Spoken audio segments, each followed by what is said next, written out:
Hello and welcome to प्यारे साथियों।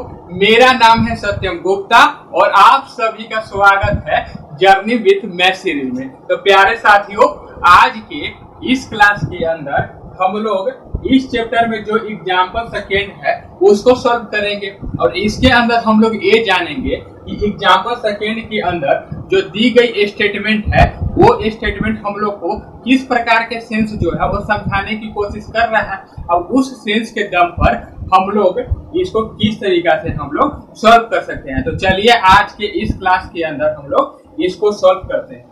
तो ये जो आप एग्जाम्पल सेकेंड देख रहे हो, इस सेकेंड एग्जाम्पल में बोला जा रहा है कि एक बहुत बड़ा प्लेन है और उस बहुत बड़ा प्लेन के अंदर बहुत सारे जो है वो ऐसी ट्रायंगल है जो आपका इक्वल है। अर्थात क्या है, तो आप मान लो कि ये जो आप बोर्ड देख रहे हो यह एक प्लेन है और इस प्लेन के अंदर जो है वो कई सारी इक्वल ट्रायंगल है। तो चलिए किस प्रकार से इक्वल ट्रायंगल है, तो ये जो आप प्लेन देख रहे हो इस प्लेन के अंदर इस प्रकार से बहुत सारी जो है आपका इक्वल ट्रायंगल है इस प्रकार से। अब इनको इक्वल क्यों बोला जा रहा है, क्योंकि आप देख सकते हो कि ये सभी के सभी ट्रायंगल जो है इनका आकार और इनका हाइट जो है आपका सेम है। आकार का मतलब होता है चेहरा, इन सभी के चेहरा देखो एक ही जैसा है ना, और साथ ही साथ इनका हाइट भी जो है वो समान है। इसलिए हम लोग कहेंगे कि ये जो आपको ट्रायंगल दिखाई दे रहे हैं ये इक्वल ट्रायंगल है। अब इन्हीं इक्वल ट्रायंगल को हम लोग सेकेंड लैंग्वेज में बोलते हैं कि ये जो है ट्रायंगल आपस में एक दूसरे का कॉन्ग्रुएंट है। कॉन्ग्रुएंट का मतलब इक्वल। अब इक्वल ट्रायंगल हम लोग किसको बोलेंगे, जिनका शेप और साइज जो है वो समान होता है। इन सभी का शेप और साइज बराबर है कि नहीं, शेप का मतलब चेहरा बराबर है और साथ में इनका हाइट भी सेम है, इसलिए कहेंगे कि ये सभी जो है वो कॉन्ग्रुएंट ट्रायंगल है। साथ में ये बोल रहा है इस एग्जांपल सेकेंड के अंदर जो स्टेटमेंट है कि ये जो आपको प्लेन के अंदर बहुत सारी इक्वल ट्रायंगल दिखाई दे रहा है, इन सभी इक्वल ट्रायंगल के बीच में बहुत सारा रिलेशन जो है आपका एग्जिस्ट कर रहा है। अब उन्हीं बहुत सारा रिलेशन में से एक रिलेशन आपका गिवन में दिया हुआ है। क्या दिया हुआ है आपका गिवन में रिलेशन, तो चलिए देखते हैं। तो गिवन में जो रिलेशन दिया हुआ है उसका नाम है आपका कैपिटल आर। कैपिटल आर दिया हुआ है। अब ये आर जो है वो जिस फॉर्म में डिफाइन है उसका नाम है आपका सेट ब्यूलर फॉर्म। अब चलिए हम लोग देखते हैं कि ये आर जो है वो सेट ब्यूलर फॉर्म में किस स्टेटमेंट के साथ डिफाइन हुआ है। तो इसके अंदर बोला गया है कि ये रिलेशन जो है उसी सबसेट के अंदर एग्जिस्ट करेगा जो सबसेट आपका इस रूप में होगा। मतलब जो रिलेशन इस प्रकार के सबसेट के अंदर होगा उसी के। आप यहाँ पर देख सकते हो कि ये जो आप सबसेट देख रहे हो इसके अंदर दो एलिमेंट प्रेजेंट है। अब इन दोनों एलिमेंट के बीच में जो आपका रिलेशन बताया गया है वो क्या बताया गया है, तो बताया गया है कि T1 जो है वो कॉन्ग्रुएंट है किसके साथ, तो T2 के साथ। तो हम लोग यहाँ क्या लिखेंगे, T1 इज कॉन्ग्रुएंट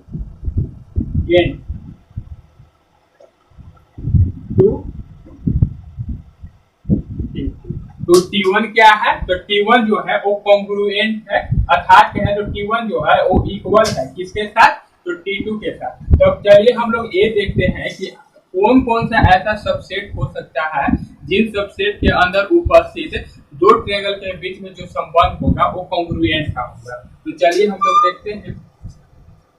अब साथ में ये भी बोला जा रहा है कि ये जो आप रिलेशन देख रहे हो इस रिलेशन को आपको साबित करना है कि ये रिलेशन जो है आपका इक्विवेलेंस रिलेशन है। क्या साबित करना है इसको,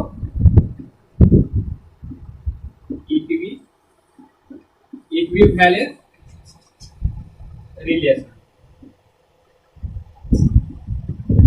अब इस रिलेशन को हम लोग इक्विवेलेंस रिलेशन कब कर सकते हैं, जब ये रिलेशन जो है आपका रिफ्लेक्सिव होगा, सिमेट्रिक होगा और ट्रांजिटिव होगा, तब हम लोग कहेंगे कि ये वाला जो आप रिलेशन देख रहे हो ये आपका इक्विवेलेंस रिलेशन है। अर्थात है तो इसको इक्विवेलेंस होने के लिए कौन कौन सा आपका रिलेशन होने की आवश्यकता है, तो सबसे पहले जो है आर वो होगा आपका रिफ्लेक्सिव होगा और सेकेंड में जो होगा आपका सिमेट्रिक होगा। और थर्ड में क्या होना चाहिए, ट्रांजिटिव होना चाहिए।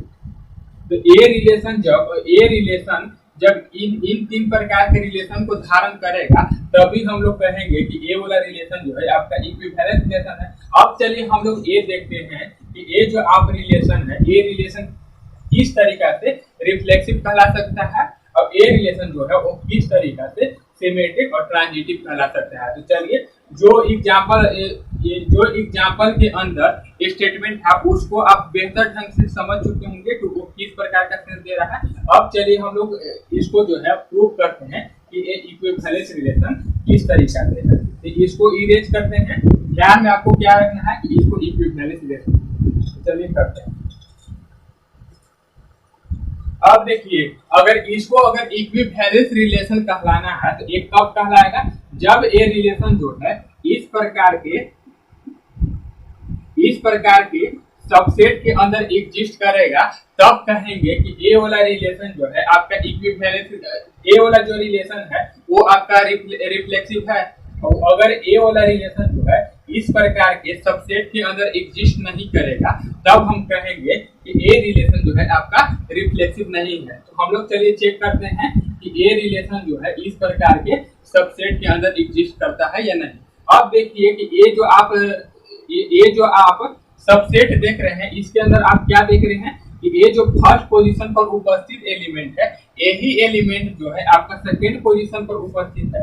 अब इसके अंदर क्या बोला गया है कि फर्स्ट पोजीशन पर जो उपस्थित एलिमेंट है ये कॉन्ग्रुएंट होगा किसका, जो सेकेंड पोजीशन पर उपस्थित एलिमेंट है उसका। मतलब ये जब कॉन्ग्रुएंट होगा इसके साथ तब कहेंगे कि ये वाला रिलेशन जो है इस सबसेट के अंदर एग्जिस्ट हो रहा है।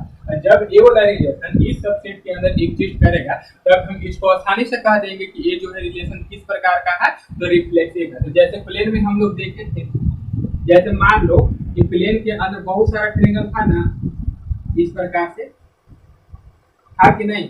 ये जो है आपका मान लो कि T1 ट्रायंगल है, ये जो है आपका गिवन में दिया हुआ है सबसे, ये मान लो कि T2 है।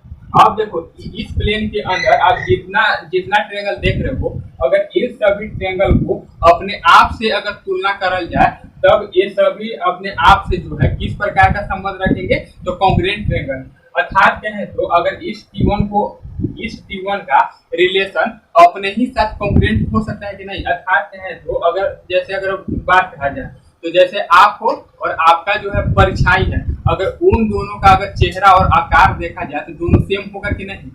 या अगर इसी को सेकेंड लैंग्वेज में बोला जाए तो आपका जो आत्मा होता है, जैसे आप मूवी में देखते होंगे कि जब कोई भी व्यक्ति जो होता है वो मृत्यु को प्राप्त हो जाता है तो उसके बाद जो है उस व्यक्ति के शरीर से एक व्हाइट कलर का जो है एक आत्मा बाहर निकलता है। तो देखे हैं तो वो आत्मा जो है उसका आकार और हाइट जो है वो व्यक्ति के समान रहता है। तब हम कहेंगे कि जो व्यक्ति है उसका संबंध आत्मा के साथ किस प्रकार का है, तो वो है आपका कॉन्ग्रुएंट का। ठीक उसी प्रकार से इसमें से आप कोई भी ट्रायंगल ले लो और उस ट्रायंगल का संबंध जो है वो अपने ही साथ देखो। मतलब T1 का संबंध T1 के साथ कॉन्ग्रुएंट का होगा कि नहीं, तो आप कहोगे कि होगा। जब T1 का संबंध T1 के साथ कॉन्ग्रुएंट होगा तब हम कहेंगे कि ये R जो है इस प्रकार के सबसेट के अंदर जो है वो एग्जिस्ट कर रहा है। तो यहाँ पर हम लोग क्या लिख सकते हैं प्रूफ में हम लोग लिख सकते हैं कि every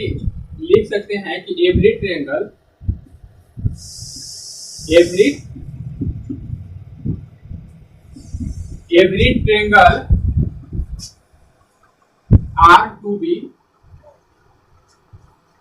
are to be congruent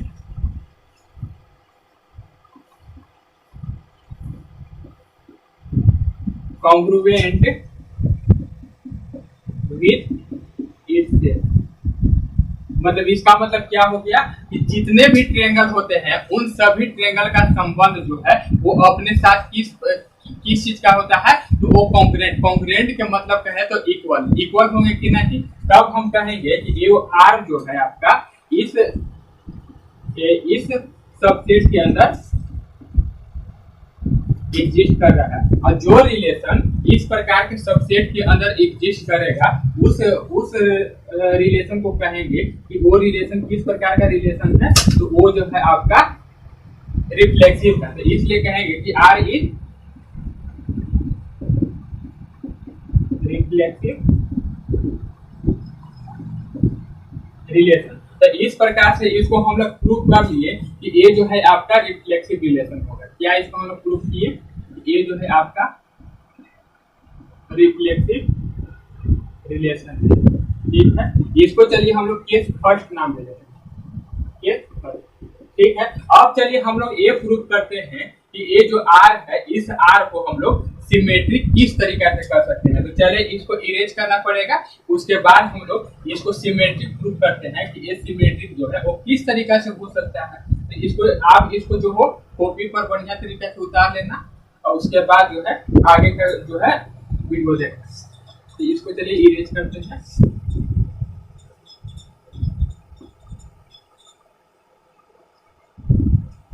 और जब ये इस प्रूफ का चलिए केस सेकेंड होते हैं।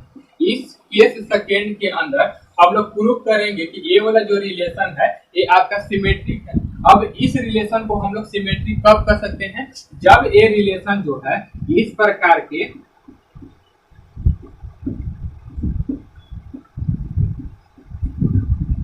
जब ये रिलेशन इस प्रकार के सबसेट में एग्जिस्ट करेगा, तब हम लोग कहेंगे कि ये वाला रिलेशन जो है आपका किस प्रकार का रिलेशन है, तो सिमेट्रिक रिलेशन है। तो चलिए हम लोग देखते हैं कि ये रिलेशन जो है इस प्रकार के सबसेट के अंदर एग्जिस्ट करता है या नहीं। तब यहाँ पर आप देख सकते हो कि जो आप रिलेशन है, इस रिलेशन के अंदर क्या बोला जा रहा है कि T1 जो है वो कॉन्ग्रुएंट है किसका, T2 का है। तो यहाँ पर हम लोग क्या लिखेंगे, if T1 is congruent with T2, then also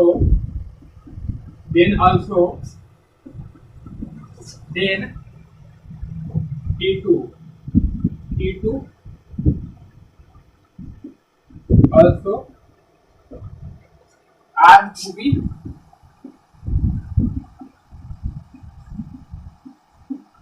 congruent with T1। अब यहाँ पे बोला जा रहा है कि T1 जो है वो T2 के साथ कॉन्ग्रुएंट है। अब ये रिलेशन किस प्रकार के सबसेट के अंदर एग्जिस्ट करता है, तो जो आपका सबसेट इस रूप में है उसी के अंदर ना आपका एग्जिस्ट करेगा। लेकिन यहाँ पर सेकेंड भी आपका शर्त दिया हुआ है कि इस प्रकार के सबसेट के अंदर जो उपस्थित दो एलिमेंट है वो आपस में कॉन्ग्रुएंट होना चाहिए। अब यहाँ पर क्या बोल रहा है कि जो आपका T1 है, ये जो आपका T1 है, ये T1 होना चाहिए कॉन्ग्रुएंट किसका, T2 का। तो यहाँ तो बोल ही रहा है कि T1 जो है कॉन्ग्रुएंट है किसका, T2 का। तब हम कहेंगे ना कि ये वाला रिलेशन जो है इसके अंदर एग्जिस्ट कर रहा है कि नहीं। तो R जो है इसके अंदर एग्जिस्ट कर रहा है। ठीक है, उसी प्रकार से अगर T1 जो है वो T2 का कॉन्ग्रुएंट है, जैसे एग्जाम्पल यहाँ पर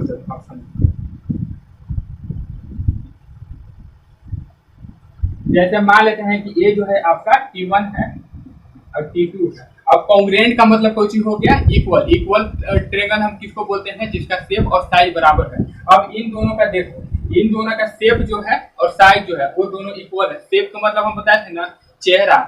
इस प्रकार के आप जो है वर्ड के माध्यम से समझो, आपको समझने में थोड़ा सा भी तकलीफ नहीं होगा। अब देखो इन दोनों का चेहरा जो है वो समान है और साथ में इन दोनों का हाइट भी जो है आपका समान है। तो हम कह सकते हैं ना कि T1 का जो आपका हाइट है इसके बराबर है और इस T1 का जो आपका चेहरा है इसके समान है। इसलिए कहेंगे कि T1 जो है वो कॉन्ग्रुएंट होगा किसका, T2 का होगा। ठीक उसी प्रकार से अगर अपोजिट हम लोग बोले तो इस T2 का जो हाइट है इसके बराबर है कि नहीं। ठीक उसी प्रकार से इसका जो आपका चेहरा है इसके समान है। तो हम लोग कह सकते हैं ना अपोजिट तरीका से कि T2 भी जो होगा इसके साथ किस प्रकार के रिलेशन में होगा, तो कॉन्ग्रुएंट होगा। और जो रिलेशन जो है इस प्रकार के सबसेट के अंदर एग्जिस्ट करेगा, उस रिलेशन को हम लोग कहेंगे कि वो रिलेशन क्या है, तो वो है आपका सिमेट्रिक। तो इसलिए हम लोग कह सकते हैं ना, इसलिए हम लोग कहेंगे कि R इज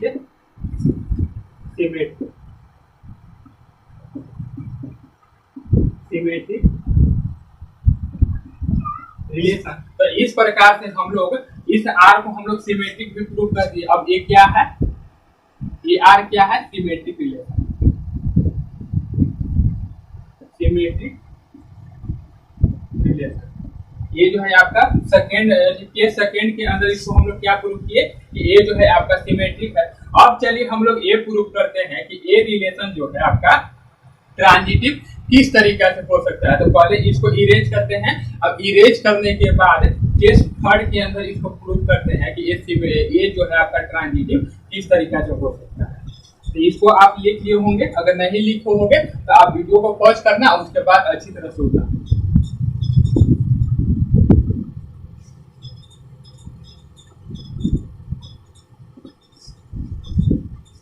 अब हम लोग केस सेकेंड देख रहे हैं, केस थर्ड देख रहे हैं, ठीक है। अब इस केस थर्ड के अंदर क्या प्रूव करना है कि ए आर जो है आपका ट्रांजिटिव है। अब इसको अगर ट्रांजिटिव होना है तो इसको किस प्रकार का संबंध या किस प्रकार के सबसेट के अंदर एग्जिस्ट करना होगा। तो जो रिलेशन जो है आपका इस प्रकार के सबसेट के अंदर एग्जिस्ट करता है, जैसे आपका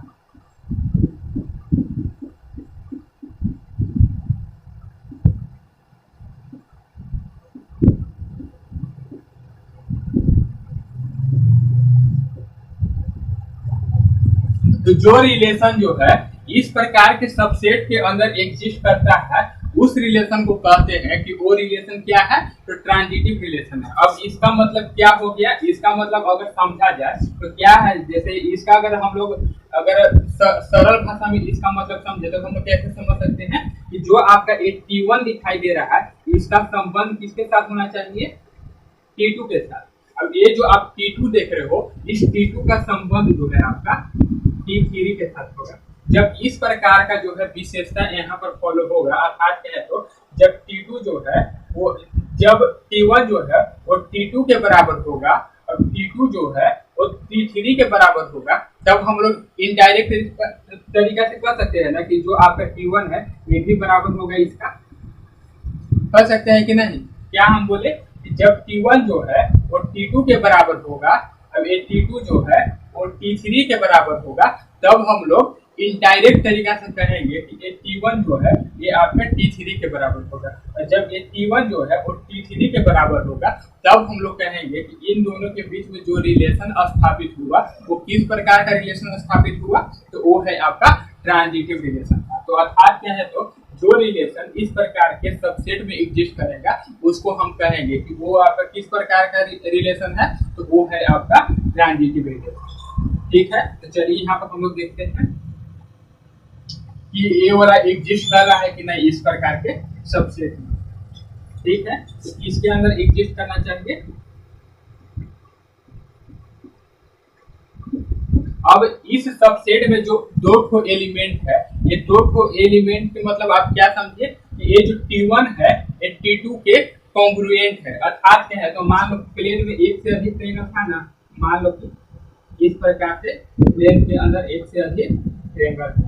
ये जो आपका है ये फर्स्ट ट्रायंगल है, ये जो है आपका सेकेंड ट्रायंगल है, ये जो है आपका थर्ड ट्रायंगल है। अब इन तीनों के देखो, इन तीनों का जो आपका हाइट है और चेहरा है वो दोनों बराबर है। जब इनका हाइट और चेहरा बराबर होगा तब हम कहेंगे ना कि T1 जो है वो T2 का क्या है, कॉन्ग्रुएंट है, और T2 जो है वो T3 का कॉन्ग्रुएंट है। और जब T2 जो है वो T3 का कॉन्ग्रुएंट होगा और T1 जो है वो T2 का कॉन्ग्रुएंट होगा, तब हम लोग डायरेक्ट बोलेंगे ना कि इन दोनों के बीच में भी जो संबंध होगा वो कॉन्ग्रुएंट का होगा, है कि नहीं। इन दोनों के देखो आप, इन दोनों का जो हाइट है और जो चेहरा है वो दोनों सेम है कि नहीं, तब हम कहेंगे कि इस प्रकार के सबसेट में जो उपस्थित रिलेशन है वो आपका ट्रांजिटिव रिलेशन है। अब यहाँ देखो तो T1 जो है, यहाँ पे देखो T1 जो है वो T2 के कॉन्ग्रुएंट है कि नहीं। क्यों इसको कॉन्ग्रुएंट बोल रहे हैं, क्योंकि इसका चेहरा जो है और हाइट जो है इसके साथ मैच कर रहा है, इसलिए हम बोलेंगे कि T1 जो है वो आपका T2 के कॉन्ग्रुएंट है। और जो सबसेट के अंदर जो पहला एलिमेंट है मतलब T1 जो है वो कॉन्ग्रुएंट होगा T2 के, तब हम कहेंगे कि ये जो आपका सबसेट है इसके अंदर एग्जिस्ट कर रहा है ये वाला रिलेशन, तब हम लोग कहेंगे ना कि R जो है आपका बिलोंग्स कर रहा है इसके अंदर। ठीक उसी प्रकार से यहाँ पर देखो कि जो T2 है वो T3 के कॉन्ग्रुएंट है कि नहीं। इसका हाइट और आकार जो है वो इसके मैच कर रहा है कि नहीं, तब हम कह सकते हैं कि ये दोनों आपस में जिस प्रकार के संबंध रखे हैं वो किस प्रकार का है संबंध, तो वो है आपका कॉन्ग्रुएंट का। ठीक है, तो T2 और T3, और जिस सबसेट के अंदर दो एलिमेंट के बीच में कॉन्ग्रुएंट का संबंध होगा उसके अंदर ये वाला रिलेशन एग्जिस्ट करेगा कि नहीं, तो करेगा, तो इसलिए हम कहेंगे कि ये वाला रिलेशन जो है इसके अंदर भी एग्जिस्ट कर रहा है। ठीक उसी प्रकार से आप T1 और T3 के ऊपर नजर डालो। ये अगर देखोगे तो ये जो T1 है इसका आकार अर्थात क्या है, तो इसका चेहरा और हाइट जो है इसके साथ मैच कर रहा है। जब इसका हाइट और चेहरा दोनों इसके साथ मैच करेगा तब हम लोग कहेंगे ना कि ये जो ट्रायंगल है इसके साथ कॉन्ग्रुएंट का संबंध बना रहा है। और जब T1 जो है वो T3 के साथ कॉन्ग्रुएंट का संबंध बनाएगा तब हम लोग कहेंगे कि ये वाला रिलेशन जो है इसके अंदर एग्जिस्ट करेगा। अब इसी चीज को हम लोग एक स्टेटमेंट के रूप में हम लोग कैसे लिखेंगे, क्योंकि हम लोग के जो है एग्जाम के अंदर इसको बेहतरीन सॉल्व न करना है, तब हम लोग यहाँ इसको और बेहतरीन से हम लोग यहाँ लिखेंगे कि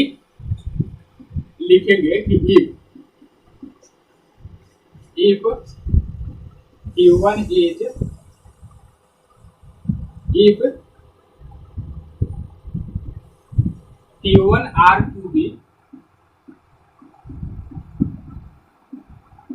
congruent with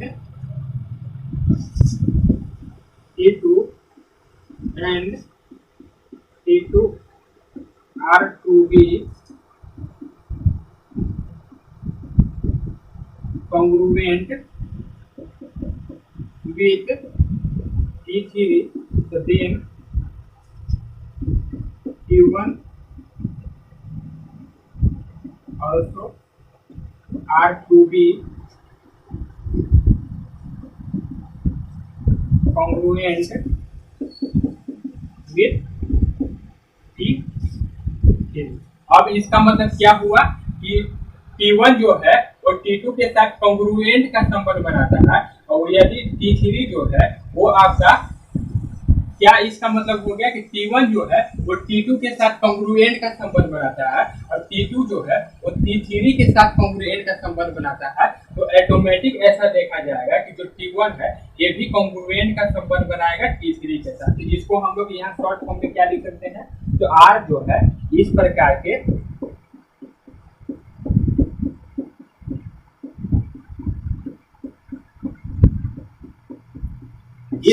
के जो है आपका जो सबसेट देख रहे हैं उसके अंदर एग्जिस्ट करेगा। और जब इस प्रकार के सबसेट के अंदर ये वाला एग्जिस्ट करेगा तब हम लोग कहेंगे कि R जो है आपका R इज आपका ट्रांजिटिव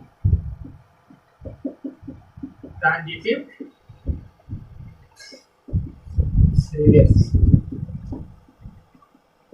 तो इस प्रकार से हम लोग इसको प्रूव कर दिए कि ये जो आप रिलेशन देख रहे हो ये रिलेशन आपका क्या है, तो आपका ट्रांजिटिव। अब सेकेंड केस 4 में हम लोग क्या लिखेंगे कि ये जो रिलेशन है ये रिलेशन जो है आपका रिफ्लेक्सिव भी है, सिमेट्रिक भी है और ट्रांजिटिव भी है। इसलिए हम लोग कहेंगे कि ये वाला रिलेशन जो है वो किस प्रकार का रिलेशन है, तो ये है आपका इक्विवेलेंस रिलेशन। तो चलिए हम लोग यहाँ पर लिखते हैं कि इसको इक्विवेलेंस, इसको इरेज करते हैं। आप लोग जो हो अच्छी तरह से समझो कि नहीं कि इसको जो है हम किस तरीके से रिफ्लेक्सिव, सिमेट्रिक और ट्रांजिटिव प्रूफ करेंगे। अगर आप बुक के अंदर इसका सॉल्यूशन देखोगे ना तो ये जो है आपको बहुत वाहियात ढंग से एक्सप्लेनेशन के साथ दिखेगा, आपको समझ में ही नहीं आएगा कि किस प्रकार से जो है आपका एक्सप्लेन करके सॉल्व किया है इस एग्जाम्पल को। तो चलिए अब इसको हम लोग ये सब फॉर्म में लिखेंगे कि अब ये जो है आपका इक्विवेलेंस रिलेशन। ठीक है, इसको हम लोग केस 1, केस 2 और केस 3 के अंदर प्रूव कर दिए कि ये जो आपका गिवन रिलेशन है ये आपका रिफ्लेक्सिव है, सिमेट्रिक है और आपका ट्रांजिटिव है। ठीक है, तो केस 4 के अंदर हम लोग क्या लिखेंगे, तो अकॉर्डिंग टू, यहाँ हम लोग लिखेंगे अकॉर्डिंग टू केस 1, केस 2 और केस 3,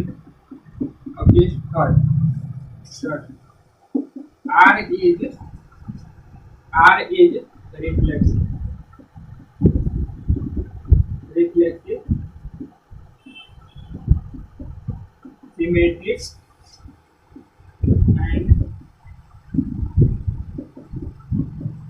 ट्रांजिटिव है, इसलिए therefore we can say about R. R is a equivalent